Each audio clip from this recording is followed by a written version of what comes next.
Welcome, dear listener. Tonight, you've chosen a story unlike any other. A story of gods, heroes, monsters, and fate itself. But don't worry, this isn't a story to keep you awake. This is a bedtime journey, a quiet path into dreams. Before we begin, I want you to prepare. Make sure your door is closed, your lights are dim, and the world outside can wait until morning. Find your most comfortable place. Settle in. Take a deep breath. Now, if your eyes are still open, there's just one thing I'll kindly ask. Before you drift away into sleep, please take a moment to support us. Tap that subscribe button, because tonight's story, I promise, will carry you softly into dreams. And your support means we can share many more nights like this together. So now, close your eyes. Let your thoughts slow down. Let your breathing steady. And let me guide you gently into the vast, ancient world, the entire story of Greek mythology.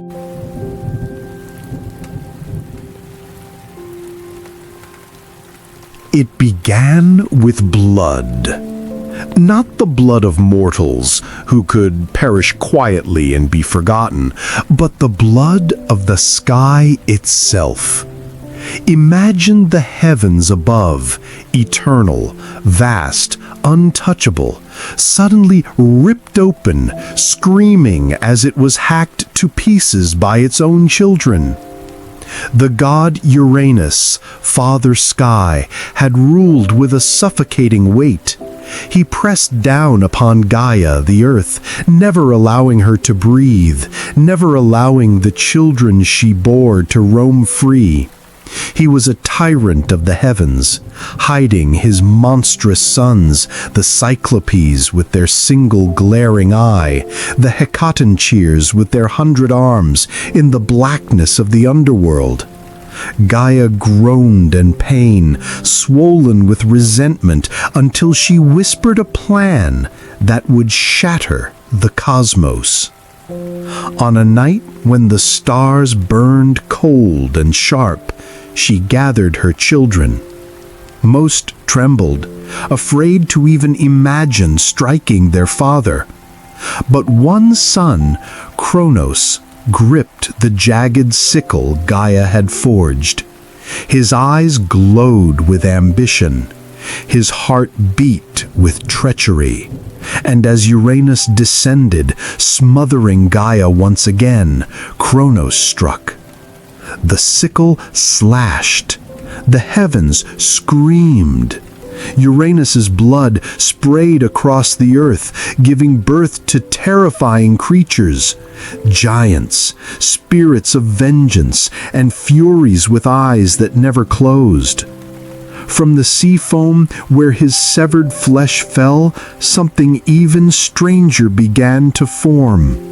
A goddess, radiant, wild, born of violence, Aphrodite. But Kronos was not content with victory. As his father bled out across the stars, Uranus gasped a curse. "You too, son, you too shall fall by the hand of your own child." Kronos froze. A chill deeper than the void itself gripped him. He had won the sky, but a shadow of fear already gnawed at him. And that was only the beginning. Because the story of Greek mythology, every betrayal, every battle, every love, and every curse was born from this night. And you will hear all of it.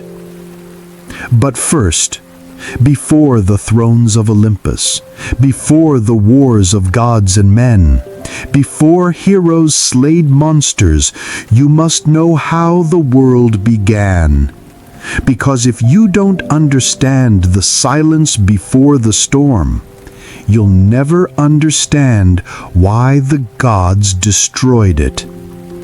And so we go back before Uranus fell, back before Kronos raised his sickle, back to the very first breath of existence.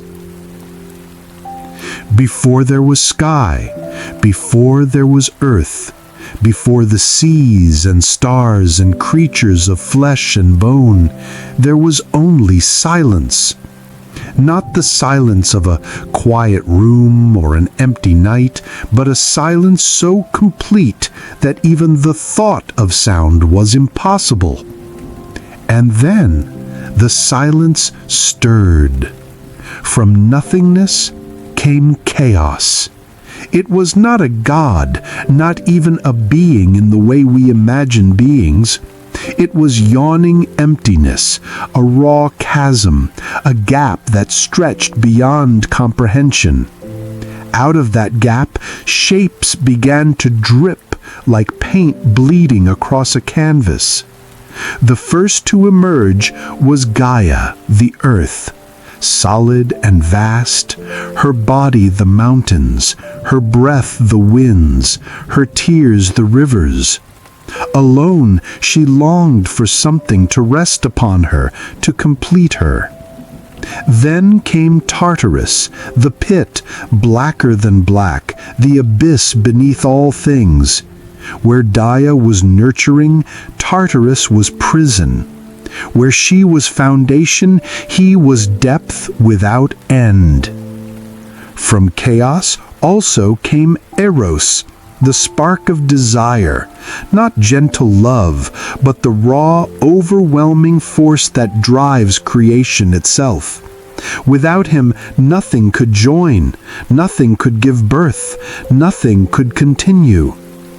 From Gaia sprang Uranus, the endless sky. He stretched across her, cloaking her in a dome of shimmering stars. She looked upward and felt complete. Together, they gave rise to a swarm of children, titans vast as mountains, cyclopes with hammers of thunder, and Hekatoncheires with their arms like raging storms. But harmony was short-lived. For even in the first family, love tangled itself with hatred. Uranus grew fearful of his children. They were too strange, too powerful. He forced them back into Gaia's womb, burying them deep inside her flesh. Imagine the earth groaning, cracking, bleeding as she tried to contain her own children, pressed beneath soil and stone, screaming in the darkness. Gaia's pain became rage. Rage became a plan. She carved a weapon from her very bones, a sickle, sharp and glittering, and whispered to her children, "Take this. Free yourselves, end his tyranny." But the Titans shrank back in terror. To wound Uranus was unthinkable. Who could strike the very sky? Who could rise against their father? Only one son stepped forward, Kronos. His smile was slow, cold, deliberate. "I will do it," he whispered. "I will take the throne." And so, Gaia hid him in shadows, pressing the sickle into his hand. He waited, crouched like a predator, for the moment Uranus would descend once again. The story of Greek mythology, the endless betrayal, rebellion, and war, was about to begin. But before Kronos raised his sickle, before blood rained upon the earth, one more shadow stirred. From chaos came Nyx, the night, cloaked in black feathers, her eyes shining like dying stars. She walked silently across the world, and even Uranus shuddered at her passing. For Nyx carried mysteries the other gods feared, dreams, sleep, and death. And in the stillness she whispered, "This is only the beginning. The children of Gaia and Uranus will destroy their parents, and their children will destroy them in turn. Such is the law of existence." Her words vanished into the darkness. The cycle of betrayal had already begun. The stars hung motionless, as though even the heavens sensed what was about to unfold. Gaia lay sprawled, her body the fertile earth, aching under the crushing weight of Uranus. Her children groaned within her belly, clawing at the stone and soil, crying for freedom. And there, hidden in the folds of the night, crouched Kronos. His hands trembled, not from fear, but from the thrill of destiny. In his grip, the jagged sickle gleamed, carved from the bones of his own mother. The sky descended. Uranus wrapped himself once more over Gaia, pressing her into silence, into suffocation. His voice thundered low, a growl meant for her alone. "You belong to me. You will carry what I command." Gaia's breath hissed. Her eyes flicked toward the shadows. The signal. Kronos lunged. The sickle flashed once, twice, 3 times. Uranus roared, the sound echoing across eternity. The very sky split open. Blood poured in rivers, staining the earth, hissing as it struck the sea. From that blood rose monsters of vengeance, the Furies, with wings like ash and eyes that never shut. Giants crawled from the gore, their rage shaking the land. And there, in the foaming sea where Uranus's flesh sunk, something unexpected stirred. A figure, glowing white, radiant, both beautiful and terrifying. She stepped out of the surf as if she had always been waiting. Her name was Aphrodite, born of violence, yet goddess of desire. She smiled, as if already knowing the chaos she would one day cause. But Uranus's voice had not been silenced. Bleeding, broken, yet still vast as the sky, he glared at Kronos with eyes full of prophecy. "You think you are free, but you will suffer as I suffered. You too will be betrayed by your own child." Kronos froze. His victory soured into dread. For even as he felt the sickle still warm in his hand, he saw the shadow of his downfall waiting in the future. Still, he would not let fear show. He cast the sickle aside and raised his voice to the other Titans. "The age of Uranus is over.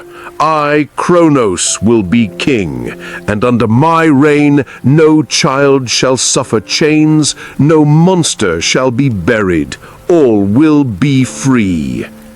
The Titans roared in approval. Their father had fallen. A new era had begun. But Kronos was lying. For the curse of Uranus burrowed deep into his mind.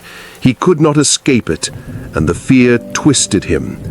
He began to imagine his children rising against him, as he had risen against Uranus. The thought clawed at him until it became obsession. And so, when his wife Rhea gave birth to their first child, Kronos gazed into the newborn's innocent eyes and swallowed him whole. Rhea's cries echoed through the mountains, not from labor, but from loss. One after another, her children had been born into her arms, only to vanish into the gaping mouth of their father. Hestia, gone. Demeter, gone. Hera, gone. Hades, gone. Poseidon, gone. Each time, Kronos seized the child before their first breath could fill the air, swallowed them whole, and locked them in the prison of his stomach. To the world he declared himself protector of his throne. To Rhea he whispered the same bitter promise: "It must be done. They will destroy me as I destroyed my father." But Rhea's heart had become a storm of grief and rage. She could no longer watch her children disappear into darkness. And when her belly swelled with her sixth child, she swore this one would live. In her despair, she fled to her parents, Gaia, vast as the earth itself, and Uranus, broken but still whispering from the stars.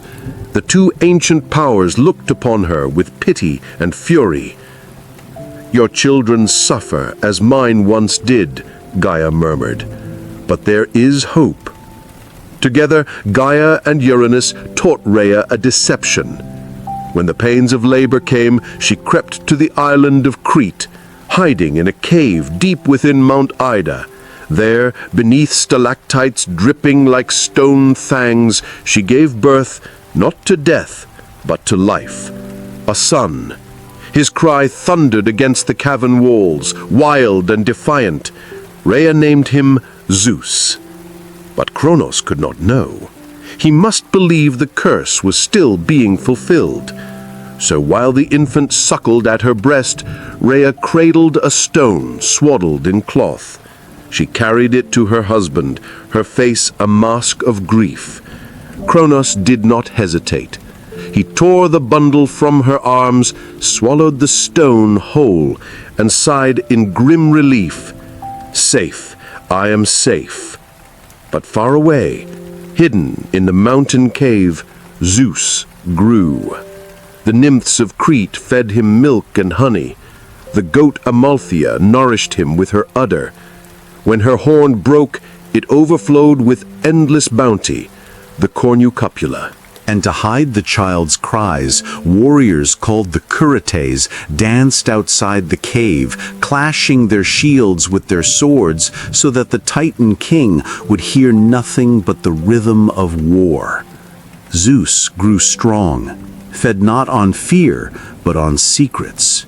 He listened to his mother's whispers, to the murmurs of the earth, to the voice of destiny itself. He learned that one day he would not just face his father, he would overthrow him. But Kronos, though blind to the child's survival, was not blind to suspicion. In dreams, he saw shadows gathering, his children's eyes staring from inside his gut. Their fists pounded from within, their cries rattled his bones.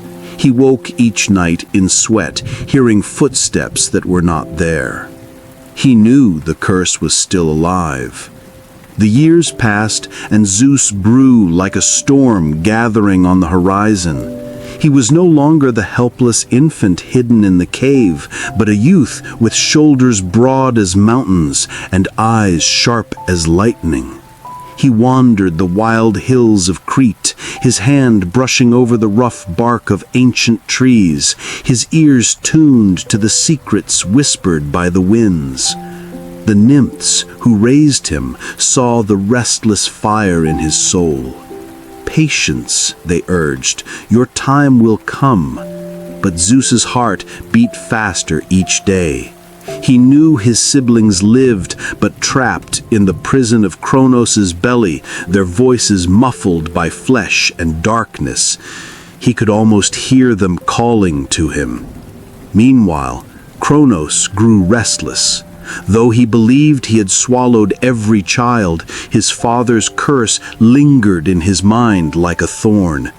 He began to see enemies everywhere. He crushed rebellions before they bloomed, turned against his own kin, and tightened his rule with iron suspicion. The Titans, once proud, whispered in secret about their king's growing madness. And Gaia, who had guided Kronos' rise, had grown weary of his reign. She whispered to Zeus in dreams, "You are the one." The stone fooled him, but you will undo him. You must free your brothers and sisters, and then you must claim the throne." But how could Zeus challenge a god who had devoured gods? How could one son face the king of Titans? Gaia's voice answered, "By cunning." So Zeus descended from Crete and made his way across the lands, seeking allies. He found Metis, the goddess of wisdom, who saw in him not just ambition, but destiny. She brewed for him a potion, bitter and foul, a draught meant not to kill, but to unbind. "If your father drinks this," Metis said, her eyes flashing, "he will disgorge what he has stolen." Zeus clenched the vial in his fist. The plan was bold, reckless, dangerous, but it was the only way. He disguised himself as a humble cupbearer and entered the court of Kronos. The Titan king sat upon his throne of stone, brooding as shadows coiled around him. His eyes flicked to the servant with suspicion, but Zeus bowed low, hiding his face. "My lord," Zeus murmured, "a drink to ease your troubles." Kronos snatched the cup and drank deep. At first, nothing. Then his eyes widened. His stomach twisted, his body convulsed. A thunderous retch shook the hall, and from his mouth came first a stone clattering against the floor. Then, gasping, trembling, screaming, Hestia, Demeter, Hera, Hades, and Poseidon all spilling out into the world once more. They collapsed, weak but alive, their eyes blinking at the light for the first time since birth. The hall erupted in chaos. Titans shouted, guards rushed forward, but Zeus flung aside his disguise, standing tall as his true self. His voice roared like a storm. "Father, your time is done. The age of Titans is ending." Kronos wiped blood from his lips, his face pale with shock and fury. He saw in Zeus not just a son, but the curse fulfilled. The prophecy was alive, burning in the eyes of the child he had tried to destroy. And so, the war began. The Titanomachy, the war between Titans and Olympians, would rage across the cosmos, tearing sky from earth, shaking the foundations of the world itself. But in that first moment, as Zeus stood beside his freed siblings, the world held its breath. The storm had only just begun to break. The air was thick with dread. On one side stood Kronos and his loyal Titans, towering beings of primordial might. On the other stood Zeus and his siblings, newborn in freedom, untested in battle, yet burning with fury and hunger for justice. The sky darkened, mountains shook, seas hissed with rage. The war that would decide the fate of the cosmos had begun. The Titanomachy. At the first clash, the earth cracked open. Kronos swung the sickle that had once felled his father, its blade singing through the air. Zeus raised his hand, and for the first time, lightning split the heavens. The two forces collided, steel against storm, sky against sky, and the shockwave rippled across creation. The war did not last days or years. It raged for 10 years, shaking every corner of existence. The Titans hurled mountains like stones, carved rivers into battle lines, and crushed entire forests under their feet. The Olympians answered with storms, with earthquakes, with the rage of gods newly born. But the Titans had strength in age, and the Olympians faltered. Each victory won by Zeus was answered by a crushing blow from Kronos. The world seemed balanced on a knife's edge. Gaia watched in silence. She had seen this cycle before, child overthrowing parent, only to become what they hated. She whispered into Zeus's dreams once more. "You cannot win with strength alone. You must free those your father feared most. The ones he bound in darkness will turn the tide."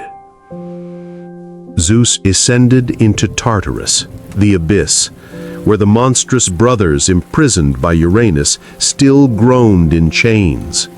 The Cyclops, with their single blazing eye, and the Hecatoncheires, with their 100 arms, each stronger than storms. Their voices thundered as they saw him approach. "Why should we fight for you?" they demanded. "Your father bound us. Your grandfather cursed us." Zeus raised his hand, the lightning flickering between his fingers. "Because I am not them. Because I will set you free, and together we will end this cycle." He broke their chains. The Cyclops lifted their hammers, sparks raining as they forged weapons for the Olympians. To Hades they gave a helmet of invisibility. To Poseidon a trident that shook the seas. And to Zeus himself they gave the weapon that would define him forever. The thunderbolt, a spear of lightning, destruction in its purest form. When the Olympians returned to the battlefield with their new allies, the earth itself trembled. The Hecatoncheires hurled boulders with their 100 arms, mountains crashing like hail upon the Titans. The Cyclops unleashed storms of fire, burning the sky red. Zeus raised his thunderbolt high, its light blinding, its roar shaking every soul that heard it. He hurled it into the heart of battle, and the ground exploded in flame. For the first time, the Titans faltered. But Kronos was not broken. He towered above the chaos, sickle in hand, his eyes blazing with the fury of a king who would not yield. "You are my son, and as I swallowed your brothers, so shall I swallow you." He charged. Zeus met him, lightning screaming from his body, trident and blade and storm crashing against the sickle that had ended Uranus. The world held its breath as father and son clashed, the prophecy of ages coming to its breaking point. The battlefield was frozen in blinding light. Zeus and Kronos clashed, father and son locked in fury, their weapons sparking as though the heavens themselves were shattering. For a heartbeat, no god or titan dared breathe. Then the storm broke. Zeus roared, his voice a thunderclap. He hurled his thunderbolt with all the force of his wrath. It struck Kronos' sickle, and the blade shattered, shards of bone and steel falling like rain. Kronos staggered, his eyes wide in disbelief. The Titans cried out, rushing to their king's side. Oceanus, the river that circled the world, surged forth in a flood. Hyperion blazed like a second sun. Coos and Creus raised their spears of fire and stone. The sky and sea burned together. But the Olympians did not falter. Poseidon drove his trident into the earth, and the seas rose up like walls, swallowing armies whole. Hades vanished beneath his helmet of invisibility, striking unseen in the shadows. Hera, Demeter, and Hestia joined the fray, wielding powers they had only just begun to master. And above them all, Zeus rained thunder upon thunder, each bolt cracking the sky like a whip. The tide turned. The Titans fell back. Their great forms, once invincible, buckled under the relentless assault. But Kronos fought on. Though broken and bloodied, his rage gave him strength. He seized a mountain and hurled it at his son. Zeus caught it on his shoulders, the weight of the world pressing upon him. And for a moment the prophecy seemed uncertain. Would the son break beneath the father's wrath? From the shadows, Gaia's voice whispered, "Do not falter. The cycle ends with you." With a final cry, Zeus heaved the mountain aside and struck Kronos with a bolt so fierce it split the sky in two. The Titan king fell, his body crashing against the earth, shaking the foundations of creation. The war was over. The Titans lay defeated, their power broken. Zeus stood over his father, chest heaving, lightning still smoldering in his hand. Kronos glared up at him, his voice a ragged hiss. "You have won, but you will become me. Your children will rise, and they will end you." Zeus said nothing. He only raised his hand. The Hecatoncheires stepped forward, chains forged in fire dangling from their arms. One by one, the Titans were bound. Kronos, Iapetus, Hyperion, Krios, Coos, Abyss of Tartarus. Their screams echoed as the earth sealed shut above them, leaving only silence and the stink of smoke. But not all Titans shared their fate. Oceanus, who had not taken up arms, remained free. Rhea, mother of the gods, was spared. And Prometheus, son of Iapetus, watched in silence, already plotting how he might shape the future. The Olympians stood victorious, their thrones awaiting them. Zeus claimed the skies, Poseidon the seas, Hades the underworld. Hera, Demeter, and Hestia took their places as queens beside them. A new age had begun, the age of the Olympians. Yet even in triumph, shadows lingered. For as Zeus gazed into the abyss where his father was chained, the words of Uranus and Kronos twisted together in his mind. "You too shall fall by the hand of your own child." The war was won, but the curse was far from over. Silence fell after the war. The Titans lay in Tartarus, chained in the abyss, their screams swallowed by endless darkness. The Olympians built their thrones on Mount Olympus, the new rulers of heaven and earth. For the first time since creation, the world seemed at peace. But peace never lasts. Gaia, mother of all, still groaned with fury. She had watched her children suffer, first bound by Uranus, then swallowed by Kronos, now buried in Tartarus by Zeus. Each son, each grandson, each generation had betrayed the one before. The cycle of rebellion had not ended, it had only begun again. And Gaia's grief hardened into vengeance. From the depths of her rage, she gave birth to a creature unlike any before. His name was Typhon. He rose taller than mountains, his body a writhing mass of serpents, his hands clawed like storms, his wings blotting out the sun. From his mouth belched fire and poison. His voice was a roar that shook the stars. Even the gods trembled when they saw him. "Zeus!" Gaia cried, her voice echoing across the heavens. "You have imprisoned my children. Now face the last of them, the child who will end your reign."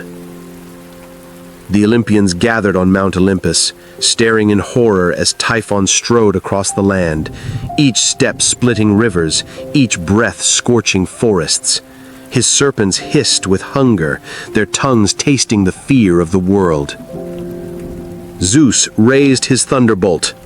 This is our kingdom, and I will not surrender it." The battle that followed dwarfed even the Titanomachy. Typhon's arms stretched across the sky, clutching at stars. Zeus hurled bolt after bolt, the thunder shaking the bones of creation.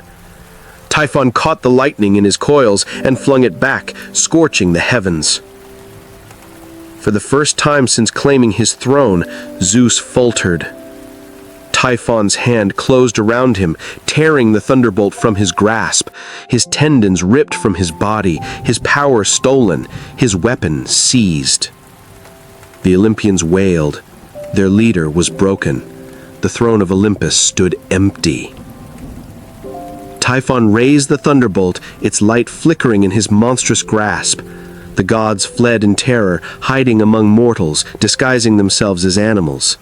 Poseidon sank into the seas. Hera took the form of a white cow, Demeter a mare, Apollo a raven. The once mighty Olympians cowered like prey, and Typhon laughed. His shadow stretched over all creation. The age of Zeus was over before it had truly begun. But not all hope was lost. From his prison, Zeus's voice whispered to Hermes, the sly trickster, and to Pan, the wild god of fear. Together they crept into Typhon's lair, where the monster had hidden the stolen sinews of Zeus. With cunning and courage, they stole them back, stitching the god's strength together once more. And when Zeus rose again, his eyes burned brighter than before. He seized his thunderbolt, raised it high, and hurled it with all the fury of a king betrayed. The bolt struck Typhon square in the chest, the explosion tearing mountains apart. The monster screamed, his wings ablaze, his serpents thrashing as the earth split beneath him. Zeus hurled bolt after bolt, driving him down, down into the depths. Typhon fell into Tartarus, bound beneath Mount Etna, where his fire still burns, spewing ash and flame into the sky. The Olympians returned to Olympus, shaken but victorious. Zeus reclaimed his throne. The order of gods was restored. But the prophecy lingered still. For though Typhon had fallen and Kronos lay chained in darkness, the shadow of betrayal had not been broken. The smoke of war had barely faded when Zeus raised his hand and declared the new order of the cosmos. The Olympians had triumphed. Now they would rule. Zeus claimed the sky. His throne perched high on Mount Olympus, where clouds gathered at his command. Poseidon took the sea, his trident stirring storms and calming waves. Hades accepted the underworld, a shadowy kingdom beneath the earth where the dead found their home. The three brothers divided the cosmos, but it was Zeus who ruled above all. His throne gleamed, his voice shook the heavens, his lightning enforced his will. Mortals and gods alike bowed before him. Yet peace never sits easily on a throne.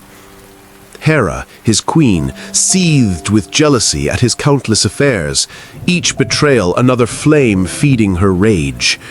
Demeter watched over the harvest, but grief haunted her heart. Hestia tended the hearth, gentle but often forgotten. And the younger Olympians, Athena, Apollo, Artemis, Ares, Hermes, Dionysus, were yet to rise. Their births and destinies tangled in the ambitions of their father. For though Zeus had defeated Cronus, he could not escape his fate. The curse whispered in his ear, "You too shall fall by the hand of your own child." To defy fate, Zeus turned not to wisdom, but to fear. When Metis, the goddess of cunning, grew pregnant, he swallowed her whole. Better, he thought, to keep the child trapped within him than to risk betrayal. But fate laughed at such attempts. From his skull one day burst Athena, fully grown, armored, her war cry shaking Olympus. Zeus feared and marveled all at once. The prophecy had not been broken, it had only twisted. And while Zeus wrestled with fate, mortals began to stir. They looked to the gods for guidance, trembling before their thrones, offering sacrifices in hope of favor. The Olympians grew strong from this worship, their names etched into the hearts of men. But with worship came expectation. Mortals prayed for justice, for kindness, for mercy. And the gods were none of those things. They quarreled, they schemed, they burned with lust and jealousy. Their divine passions spilled into the mortal world, twisting lives, starting wars, shaping destinies. Heroes would rise, monsters would fall, kingdoms would burn, all because the gods could not master themselves. And as they spun, they whispered of things to come, of a son who would rise against his father, of a war greater than the Titanomachy, of an end to the reign of gods. Zeus heard their whispers in his dreams, and fear gnawed at him as it once gnawed at Cronus. The cycle had not ended, it had only changed hands. Far below Olympus, where mortal men huddled in caves, shivering in the dark, there lived a Titan who had not joined the war against Zeus. His name was Prometheus, the forethinker. He had watched the rise and fall of Uranus, of Cronus, and now of Zeus. He had seen gods devour their own children, brothers turn against brothers, monsters birthed from vengeance. To Prometheus, the gods were not saviors, they were tyrants. But mortals were different. Fragile, weak, fleeting as sparks in the wind. And yet, they dreamed. They carved shapes into stone, they sang to the stars, they looked to the heavens not with fear alone, but with hope. Prometheus pitied them. He loved them. And love makes rebels. Zeus, however, despised mankind. To him mortals were playthings at best, pests at worst. He decreed that men would live without fire, shivering in the dark, helpless before the cold and beasts of the world. Fire was divine, and mortals would never touch it. Prometheus defied him. One night, as Olympus slept, Prometheus crept into the halls of the gods. He snatched a spark from the blazing chariot of the sun, hiding it inside a hollow fennel stalk. He carried it down the mountain and placed it in mortal hands. Flames roared to life, men shrieked with awe, women wept with joy. For the first time, darkness fled before their light. They cooked their food, forged their weapons, warmed their homes. Fire had made them strong. When Zeus awoke, the sky shook with his fury. He saw the smoke rising from mortal villages and knew immediately who had betrayed him. Prometheus stood unflinching as the king of gods thundered before him. Why give fire to worms? Why defy me? The Titan's eyes glimmered, because they deserve more than fear. They deserve a chance to rise. Zeus's face hardened. Then you will suffer without end. He commanded that Prometheus be chained to the desolate cliffs of the Caucasus Mountains. Iron bonds bit into his flesh, forged by Hephaestus himself. There, the Titan was left in silence, until the beating of wings shattered the sky. An eagle, vast and merciless, descended upon him. Its beak tore into his side, ripping out his liver. Prometheus screamed, his voice echoing across mountains and seas. Each night the wound closed, and each morning the eagle returned, again and again, forever. But Zeus's punishment did not end there. To mortals he gave a gift more terrible than fire, Pandora. Crafted by Hephaestus, adorned by Aphrodite, taught by Hermes, she was beauty made flesh. She carried with her a jar, sealed tight, never to be opened. Mortals welcomed her with awe, but curiosity gnawed at Pandora's heart. One day, unable to resist, she lifted the lid. Out poured disease, war, famine, sorrow, all the torments of mankind. Only one thing remained at the bottom: hope. The world was forever changed. Men had fire, but also suffering.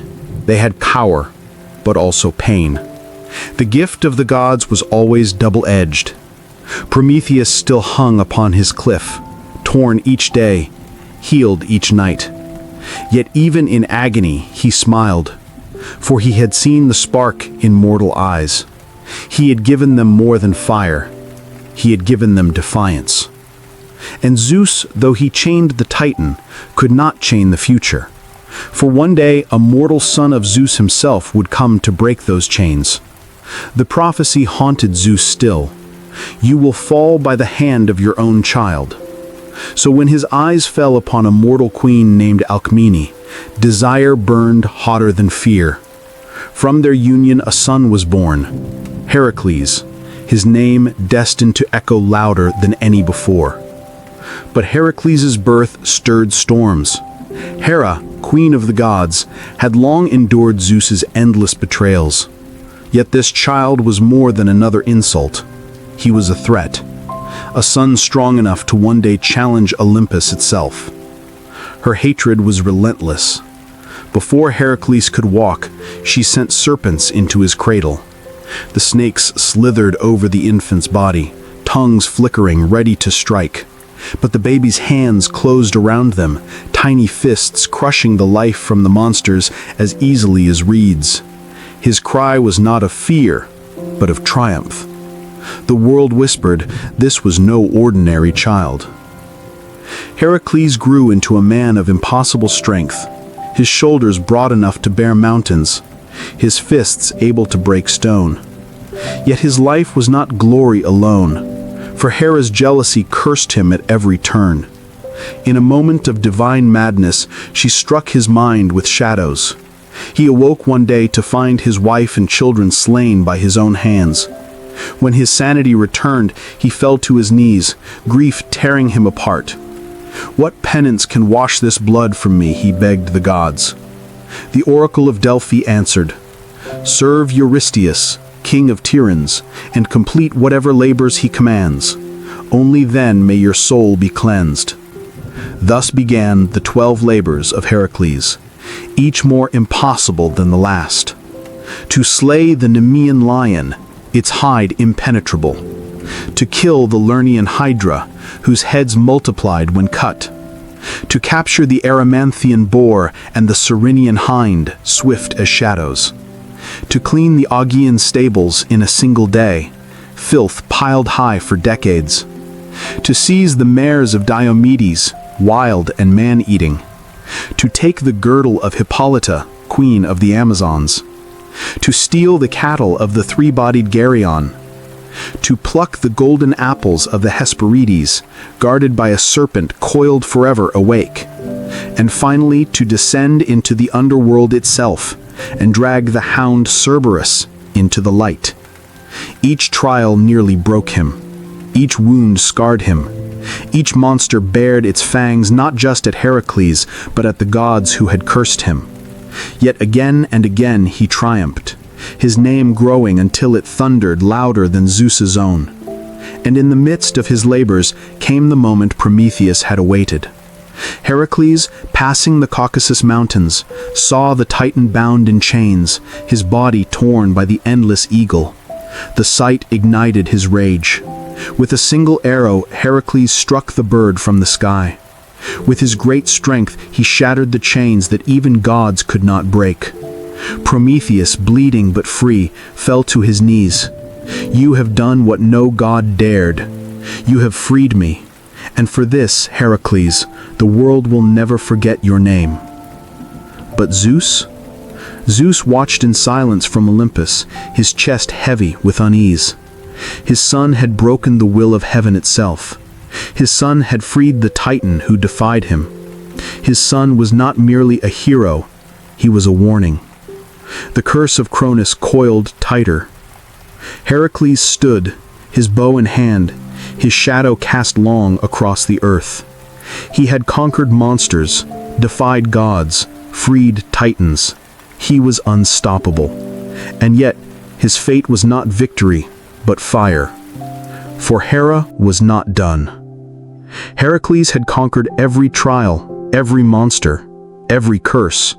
His name thundered across the earth, feared by kings and worshipped by mortals. Even Olympus itself bowed grudgingly to his strength. But Hera's hatred never cooled. If she could not destroy Heracles in battle, she would destroy him in love. In time, Heracles took a wife, Deianira. She adored him, but like all mortals who loved a child of Zeus, her heart was a battlefield of fear and jealousy. She worried that Heracles' strength, his glory, his wandering heart would one day abandon her. One day, as they journeyed together, a centaur named Nessus offered to ferry Deianira across a river. But his desire turned treacherous. He tried to seize her, and Heracles' arrow struck him down. As Nessus lay dying, he whispered to Deianira, "Take my blood, soak it into a cloak. If ever your husband's love strays, make him wear it, and his passion will return to you." The centaur lied. His blood was poison. Years later, fearing Heracles' affection was fading, Deianira remembered the cloak. She soaked it in Nessus' blood and offered it to her husband, believing it a gift of love. Heracles wrapped the cloak around his shoulders. At first, nothing. Then, agony. The fabric clung to his skin, burning, searing, fusing to his flesh. He tore at it, but each tug only ripped his body apart. Flames of poison licked his bones. The strongest man alive fell to his knees, screaming as the fire devoured him. No monster, no weapon, no god had ever broken him. But love, twisted by deception, had found its mark. Deianira, horrified by what she had done, took her own life. Heracles, writhing in torment, understood the truth at last. This was Hera's final vengeance. Yet even in agony, Heracles refused to die a mortal's death. He built his own pyre atop Mount Oeta, stacking wood high into the sky. He lay upon it, the flames already kindling, and called to the gods. "If I am worthy, let me burn. If I am more than man, let me rise." The fire consumed him. Mortals wept, believing their hero lost. But on Olympus, the flames split open the clouds. From the blaze emerged Heracles not as a man, but as a god, radiant and immortal. Zeus welcomed him to Olympus at last. Even Hera, broken by her hatred, relented, granting him a seat among the gods. Heracles had done more than conquer beasts. He had freed Prometheus, defied Olympus, and shown mortals that even gods could fall. His story was not the end of Zeus's curse, but its echo. The prophecy still loomed. You too shall fall by the hand of your own child. Heracles had become a god, but what of Zeus's other children? What of the mortals who bore his blood? What of the generations yet to come, born of betrayal and desire? Even as the fires of Heracles faded, a darker shadow stirred, the whisper of a war that would not pit gods against titans, but gods against gods. The seeds of Olympus's own downfall had been planted. The fates had whispered since the dawn of time, no power escapes destiny. Uranus fell to Cronos, Cronos fell to Zeus, and Zeus, his thread was already fraying. For all his thunder and might, Zeus's greatest weakness was not his enemies, but himself. His endless desire, his arrogance, his hunger for control, these sowed the seeds of rebellion in every corner of the cosmos. It began with whispers among the gods. Hera, his queen, grew tired of humiliation. Poseidon, his brother, resented Zeus's crown. Athena, wise and sharp-eyed, began to doubt his judgment. Even Apollo, god of the sun, once dared to rise in open revolt, only to be beaten back by Zeus's thunderbolt. But the true danger lay not in Olympus. It was born of Zeus's own blood. From his many unions came children, both mortal and divine. Some loved him, some hated him. All carried his spark, and with it, the power to shape the world. Heracles had already risen to the heavens. Others would rise as kings, warriors, and tricksters. Each bore the shadow of prophecy. And then came the whispers of a child who would surpass him, a child not yet born. The gods trembled when Themis, goddess of divine order, spoke. The cycle will end. One of Zeus's own sons will be mightier than he. His reign will shatter as Kronos' before him. Zeus raged, but rage could not silence prophecy. He lashed out with lightning. He forbade certain unions. He swallowed omens as Kronos once swallowed children.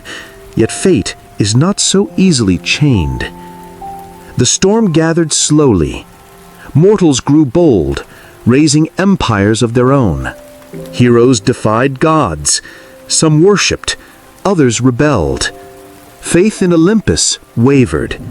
The very thing Zeus feared most crept upon him: irrelevance.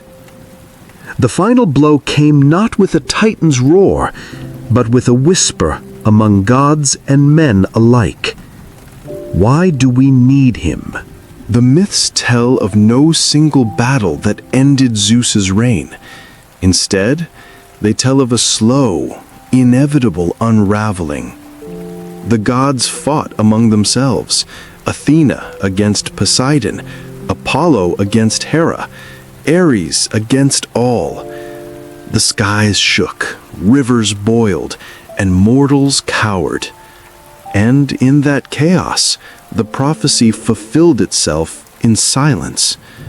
Zeus, the king of gods, faded, whether struck down by a son, overthrown by his kin, or simply abandoned as mortals turned their prayers elsewhere.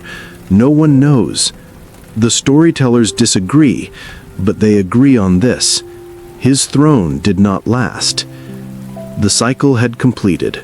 Just as Uranus fell to Cronus, and Cronus to Zeus, so too would Zeus fall, and the next rise would come.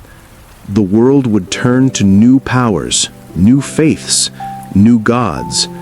Olympus would crumble, its echoes carried only in stories. And so Greek mythology ends, not with triumph, but with silence. The thrones on Olympus stand empty, the halls echo with forgotten laughter. Mortals still light fires, still tell tales, still gaze at the sky, but no thunder answers them now.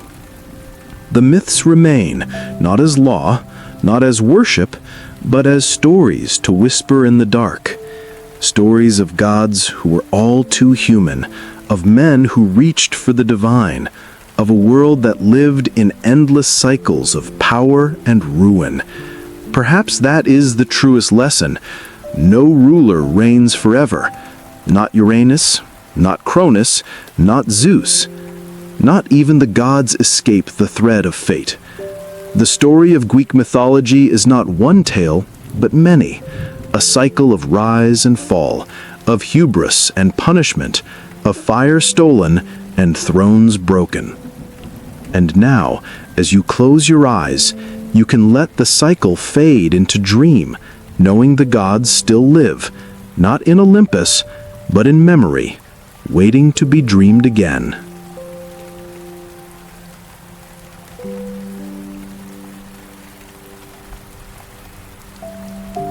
The thunder has quieted.